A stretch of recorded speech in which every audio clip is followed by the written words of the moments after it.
Hi again. All right, so if you follow the directions from the last short little movie that I made, you have made yourself a name tag. You've gone forward, showed the kids how to make name tags. All these name tags have been exported out of Tinkercad and onto a flash drive. The flash drive is holding all these things, and you need to print them. All right, so like it said early in the presentation, you will need MakerBot Print. IT can install that for you, and once you have that on there, you can begin printing.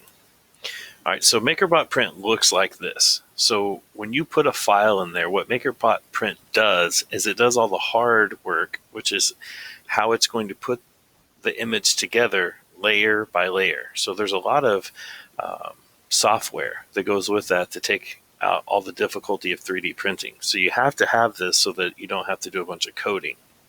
All right, so once you open MakerBot Print, it's time to load a file to print.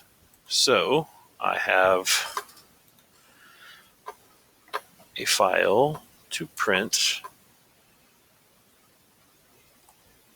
here. So I grab it and I just drag it to the build plate. That little flash that you saw up here, that was the MakerBot Print putting together the programming to print this image. So if you were going to do multiple kids classes, you would want to put multiple name tags on here at once. Now, if you saw that this box turned red, that means I placed it outside of the build plate. So I'd bring it back in, everything turns back to normal, and I'm good to go. If this was full of all of the kids' name tags, you would just grab them one by one, drag them over, and situate them on the build plate. Wow, that's pretty trippy. Okay, so you just keep placing them on there until you have everybody's name that you can possibly fit on there. And now it's time to create a file that the printer can print to. So down here at the bottom right-hand corner, there's these three dots. You're going to click them. You're going to click Export again.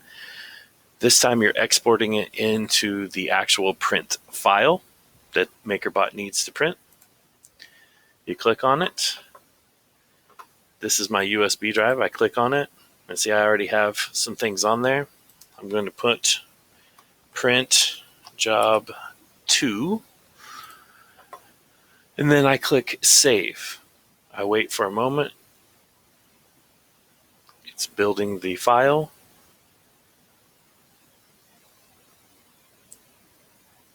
Doesn't take too long. All right. So we're all exported. It's onto my flash drive. I take the flash drive out of my computer and I put it in the front of the 3D printer. Using the dial, I'm going to use the option of print, then USB storage. Then I would select print job 2 and then press down on the button. That will begin the printing process, and that is how you can print at school on a 3D printer. If you have any questions, you can always email me. My name is Brian Mitchler, Bryan, brian.mitchler@crowley.k12.tx.us. Got hung up there for a minute.